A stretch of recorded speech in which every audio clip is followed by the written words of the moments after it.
दोस्तों जय हिंद। स्वागत है आप सभी का study with M SPB channel पर। दोस्तों ये वीडियो ताबड़तोड़ रिवीजन सीरीज का वीडियो है। ठीक है, इसमें पॉलिटी से संबंधित कुछ फैक्ट्स हैं, कुछ कथन हैं जो कि संविधान के बारे में या संविधान की एकात्मकता या संविधान के लक्षण के बारे में, जिसे बहुत बार प्रश्न पूछे गए हैं और आगामी परीक्षाओं में भी पूछे जाएंगे। तो इसको लाइक कीजिएगा, शेयर कीजिएगा और चैनल पर नए हैं तो सब्सक्राइब भी कर लीजिएगा। ठीक है, चलिए तो विदाउट एनी डिले शुरू करते हैं वीडियो को। और इसकी प्लेलिस्ट बनी हुई है ऑलरेडी, मैंने सारे वीडियोस डाल दिए हैं। ठीक है, आप ये 28वां है तो इसके पहले वाले जो वीडियोस हैं वो सब एक प्लेलिस्ट बनी हुई है, उसका भी डिस्क्रिप्शन बॉक्स में लिंक जो है शेयर किया हुआ है। ठीक है, आप देख लीजिएगा उसको। बहुत महत्वपूर्ण महत्वपूर्ण टॉपिक्स लिए हैं मैंने। ठीक है, तो अगर आप इसकी पीडीएफ अगर आपको चाहिए तो टेलीग्राम चैनल ज्वाइन कर लीजिएगा, उसमें मैं पीडीएफ शेयर कर देता हूँ। चलिए देखिए, संविधान का संघीय लक्षण याद रखिए, ये बहुत बार पूछा गया है, आप कंफ्यूज हो जाते हैं। तो संघीय लक्षण में दो सरकार, शक्तियों का विभाजन, लिखित संविधान, संविधान की सर्वोच्चता, संविधान की कठोरता, स्वतंत्र न्यायपालिका और द्विसदनीयता। ये जो 7 हैं लक्षण, ये किसके लक्षण हैं? ये संघीय लक्षण है, याद रखिएगा। ठीक है, दो सरकार, शक्तियों का विभाजन, लिखित संविधान, संविधान की सर्वोच्चता, संविधान की कठोरता, स्वतंत्र न्यायपालिका और द्विसदनीयता। ये जो 7 लक्षण है ये संघीय लक्षण है। एकात्मक लक्षण के बारे में जान लीजिए। एकात्मक लक्षण जो है, आप देखिए इसमें एकात्मक लक्षण में सशक्त केंद्र, ठीक है, एक संविधान, एकल नागरिकता, संविधान का लचीलापन, एकीकृत न्यायपालिका। आपको पता है एकीकृत न्यायपालिका कैसे ऐसे होता है ना, ये ऊपर सबसे ऊपर सुप्रीम कोर्ट, बाकी फिर इधर अधीनस्थ हाई कोर्ट, ऐसे ऐसे करते हुए एकीकृत न्यायपालिका। ठीक है, केंद्र द्वारा राज्यपाल की नियुक्ति। आपको पता है कि केंद्र द्वारा ही राज्यपाल की नियुक्ति होती है, आए दिन ये विषय जो है चर्चा में रहता है।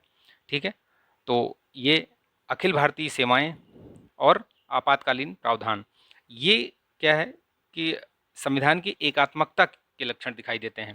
तो जो भारतीय संविधान है इसमें एकात्मकता और संघीय दोनों के लक्षण विद्यमान हैं। ठीक है, तो ये प्रश्न पूछता है, चार तीन अलग दे देगा, तीन और एक डिफरेंस करके दे देगा, पूछ लेगा कि इसमें से कौन सा संघीय लक्षण है या एकात्मक लक्षण है, नहीं है संघीय लक्षण, इस तरीके से प्रश्न पूछ लेगा।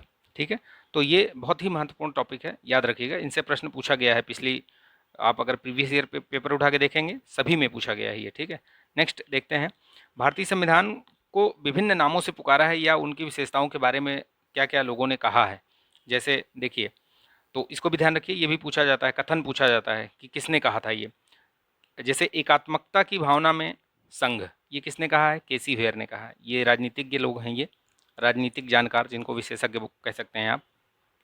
ठीक है, अर्ध संघीय यानी को फेडरलिज्म, ये किसने कहा है? ये भी केसी हेयर ने ही कहा है। बार्गेनिंग फेडरलिज्म, ये मॉरिस जोन्स ने कहा है। कोऑपरेटिव फेडरलिज्म, ये ग्रेनविल ऑस्टिन ने कहा है। फेडरेशन विद सेंट्रलाइजिंग टेंडेंसी, ये भी आइवर जेनिंग्स ने ही कहा है। तो इनके कथन याद रखिएगा, बहुत बार पूछा गया है। वकीलों का स्वर्ग किसने कहा है? आइवर जेनिंग्स ने ही कहा है। आवश्यकता से अधिक कठोर और कठोर संविधान, ये किसने कहा है? ये भी आइवर जेनिंग्स ने ही कहा है। तो इनके जो कथन है वो ध्यान रखिएगा, जो भारतीय संविधान के बारे में इन्होंने कहा है, इससे पूछा गया है प्रश्न। संविधान की प्रस्तावना के बारे में विचार देखिए, संविधान की प्रस्तावना के बारे में लोगों के जो कथन हैं, विचार हैं, वो देखिए क्या है। संविधान की प्रस्तावना हमारे दीर्घकालिक सपनों का विचार है। तो ये किसने कहा है? ये अल्लादी कृष्णा स्वामी अय्यर ने कहा है ये। ठीक है, दीर्घकालिक सपनों का विचार, याद रखिएगा। ये दूसरा कथन देखिए, हमारी संप्रभु लोकतांत्रिक गणराज्य का भविष्य सफल है। तो ये के एम मुंशी ने कहा है, हमारी लोकतांत्रिक गणराज्य का भविष्य सफल है, यानी वही जन्मपत्री, राजनीतिक जन्मपत्री ही। ठीक है, मान के चलिए वही एक ही चीज़ है। तो ये राजनीतिक जन्मपत्री भी पूछ लेता है तो के एम मुंशी, याद रखिएगा। ठीक, संविधान की मूल आत्मा, ये किसने कहा था?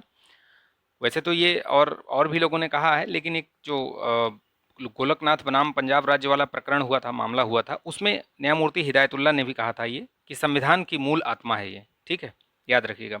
संविधान शरीर है तो उद्देशिका उसकी आत्मा है, उद्देशिका आधारशिला है तो संविधान उस पर खड़ी अट्टालिका, ये किसने कहा है? सुभाष कश्यप ने कहा है ये। ठीक है, याद रखिएगा इसको, सुभाष कश्यप ने इसको कहा है। तो ध्यान में रखिएगा, ये चीज़ें मैंने बहुत ही महत्वपूर्ण चीज़ें थी, मैंने ये आपको बताया। ठीक है, और इसको आप एक दो बार रिवाइज कीजिए, इससे प्रश्न आपको 100% मिलेगा देखने को, देखिएगा आप। ठीक है, तो इसको एक दो बार वीडियो देखिएगा, लाइक कीजिएगा, शेयर कीजिएगा। ठीक है, तो मिलेंगे नेक्स्ट वीडियो में। तब तक के लिए आप अपना ध्यान रखिएगा, स्वस्थ रहिए, मस्त रहिए, बिंदास रहिए। जय हिंद।